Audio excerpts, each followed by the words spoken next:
Government से कहें कि वो भी टीआरएफ को बैन करें और यूके ट्रेजरी पाकिस्तान को सैंक्शन करे। यूनाइटेड स्टेट्स से हम ट्रेड डील करने जा रहे हैं और यूएस प्रेसिडेंट ने कहा कि जीरो टैरिफ होगा एग्रीकल्चर पर, तो ये मोर द रीजन है कि हम यूएस भी इसको कबूल करें। अब कश्मीर में गवर्नमेंट को के पास एक बहुत सुनहरा मौका है, तारीखी मौका है कि वो यकीनन पाकिस्तान को कन्फ्रंट करें मगर कश्मीरियों को अडॉप्ट करें। आप कश्मीरियों को करीब करें और ख़ास तौर से मैंने कहा कि जो पूंछ में जो लोगों की मौत हुई, सिविलियन लोगों की, और उरी में जो लोग जख्मी हुए, जिनके घर को नुकसान पहुंचा, गवर्नमेंट उनको टेररिस्ट विक्टिम का ऐलान करे क्योंकि पाकिस्तान शेलिंग में उनकी मौत हुई है, और सिक्योरिटी रिलेटेड एक्सपेंडिचर के तहत मरने वालों को एक्सग्रेशिया दे और सरकार उनका घर बना के दे। और मैंने कहा कि साउथ कश्मीर में गवर्नमेंट को बहुत एहतियात से काम करने की ज़रूरत है। वहाँ के यूथ को हमको करीब करना है। और जो ऑपरेशन सिंदूर हुआ उसका मेरी नज़र में सबसे बड़ा इम्पोर्टेंस ये है कि मुरीद के और भावलपुर पर अटैक होना, ये नॉन टेररिस्ट ऑर्गेनाइजेशन के हेडक्वार्टर्स हैं। ये बहुत अहम बात है जिसको हमको समझने की ज़रूरत है।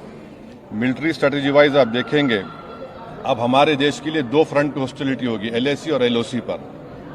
इसलिए कि जब 2016 में उरी हुआ, 2019 में हम बालाकोट किए, आज हम हमारी 50,000 फौज गलवान और पे बैठी हुई है।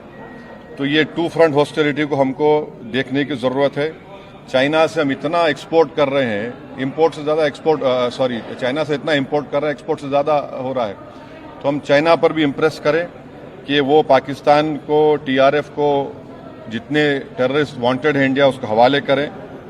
और गवर्नमेंट से मैंने गवर्नमेंट से कहा कि आपने अच्छा जवाब दिया ओआईसी को और तुर्किया को हमको समझाना है कि तुर्किया पूरे विश्व में एक ऐसा कंट्री है जो अपने ही देश में जो टेररिस्ट ऑर्गेनाइजेशन है कर्ड्स, उनको बॉम्ब करता है।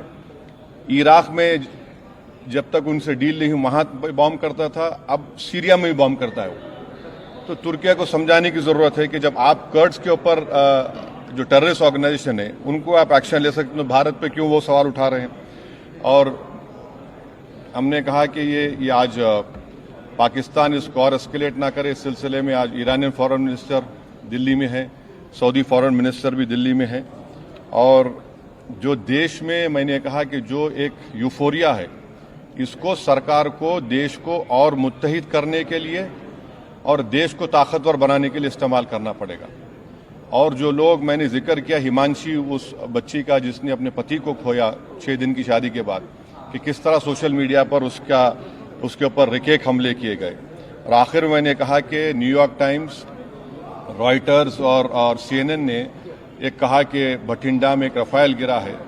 वो सही है गलत है हम नहीं जानते, मगर हमने एक गवर्नमेंट से कहा कम से कम इंडियन एयरफोर्स को आप कहिए कि उसको डिनाई करे, ताकि हमारे आर्म फोर्सेस का मोराल और उनके रेपुटेशन में कोई कमी ना आए। Thank you. अभी आप बोल दीजिए।